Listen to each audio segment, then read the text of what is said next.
Imurenge niho narerewe, niho nkomoka, nzaharanira agaciro k'umunyamurenge. Namenye ko umugabo yigira yakwinanirwa agapfa, ivy'agaciro ke bikarangiriraho.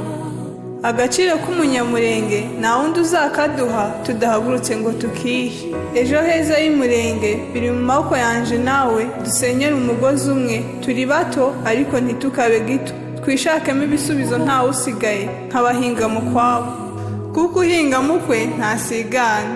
Zana ibuye nzana idafari, twiyubakire iwacu umurenge, kuko aho tuva turahazi n'aho tugana turahazi. Duhaguruke tuje imbere twese, haba abahazi ndetse n'abatahazi.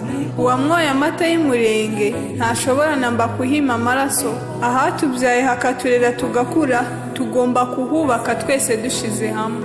Icagutamitse imoko ntugomba kucima amaboko, ahubwo uragihingira ukakirindira umutekano, ugahora uharanira ko cigira, kuko akimuhana gatinda mu nzira.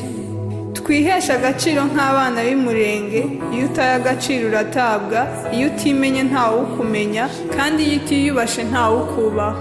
Ntiwamenya iyo ugiye utaramenya aho uvuye, ngo umenye aho uzaje utaramenya aho uturuka. Aho duturuka twese ni Murenge. Banyamurenge, agaciro tugaharanire mbere ya byose, katubere umurage, katubere ejo hazaza.